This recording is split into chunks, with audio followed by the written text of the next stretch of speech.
Salut à tous. Alors aujourd'hui, une petite présentation de la méthode pour apprendre les notes sur le manche de sa guitare. Et puis aussi en parallèle, euh, une explication de la logique du piano par rapport à la logique de la guitare. Pourquoi pas pour les pianistes qui voudraient se lancer dans la guitare mais qui trouvent que le manche de la guitare est un petit peu indéchiffrable. Hein. Alors, la logique du piano, on a le do, ré, mi, fa, sol, la, si, do, qui se répètent indéfiniment sur le clavier. On a les touches noires pour les dièses et les bémols, pour les si dièses, peu importe. C'est assez difficile de se perdre sur un piano, au niveau des notes. Par contre, sur le manche de la guitare, on a 6 cordes. Et sur chacune de ces 6 cordes, on a les 12 sons qui existent,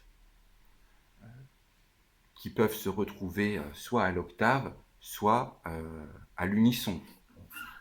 Sur le piano, ici, le do de la serrure, qui se retrouve là sur la guitare. Alors je fais juste une petite digression, oui, sur la guitare, en solfège, c'est noté en clé de sol octavier, c'est-à-dire que tout est noté un octave plus haut que ça n'est en réalité. Voilà. Peu importe, voilà, le do de la serrure est ici, sur la guitare, et il est ici sur le piano. Sur le piano, ce do-là, ce son-là, il n'est qu'ici. Il est fixé là à jamais, et si on veut un autre do, eh ben, on ne peut avoir que des octaves. Alors que sur la guitare, ce même do, eh ben, il se retrouve à plusieurs endroits à la fois. Et quand ils les jouent ensemble, voilà, quand c'est bien accordé, un unisson harmonique. Voilà. Alors,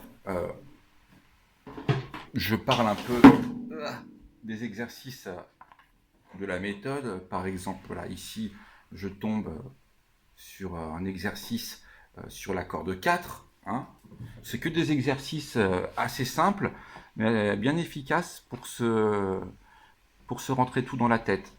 Alors, sur la corde 4, qu'est-ce qu'on a? On a le schéma du manche, on a la tablature, on a le solfège, le nom des notes.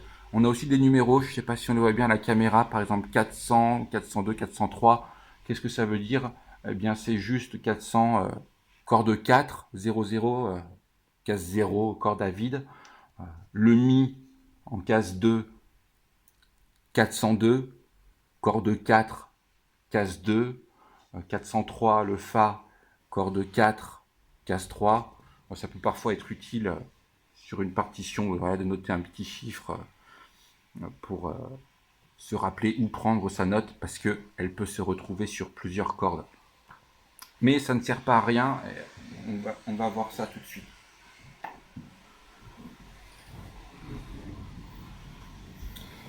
Alors, donc, pour construire son accord, par exemple, je prends le do de tout à l'heure. Je veux faire un do majeur. Voilà, état fondamental, position fermée, do, mi, sol. Si je veux faire la même chose sur la guitare, je prends mon do, mais par contre là j'ai un problème parce que je n'ai plus que la corde de mi, je n'ai qu'une seule corde de libre, donc tout ce que je peux faire ici c'est do mi ou do sol, ce qui n'est pas suffisant pour créer son accord. Donc au lieu de le prendre là, mon do, je vais le prendre plus loin, et plus je m'éloigne, plus les aigus remontent dans les cordes. Donc corde 2, je prends le même do, corde 3, et là j'ai la place pour faire mon do, mi, sol.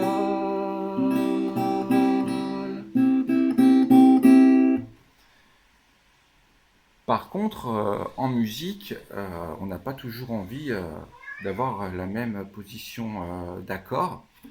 Par exemple, je peux vouloir mon accord en position ouverte. Donc pour le piano, j'ai besoin de deux mains. Do, sol, mi.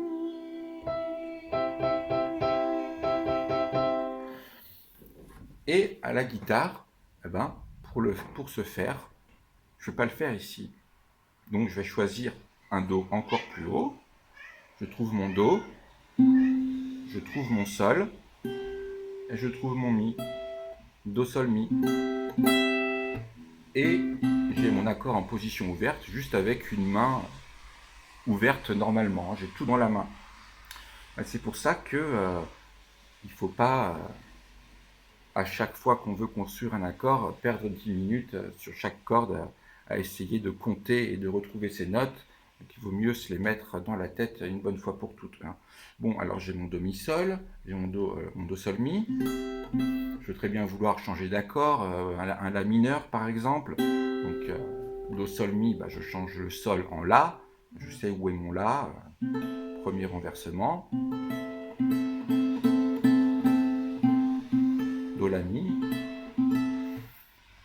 Je peux encore changer d'accord, par exemple un Fa dièse mineur 7 quinte dim. Donc, mon Fa, je sais qu'il est là.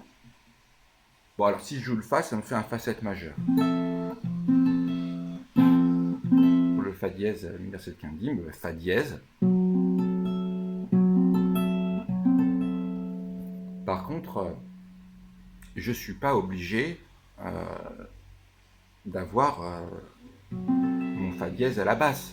Je peux très bien envie qu'il soit ailleurs dans mon accord. Je refais Do, Mi.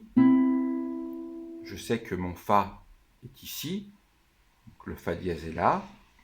Do, Mi, Fa dièse, là.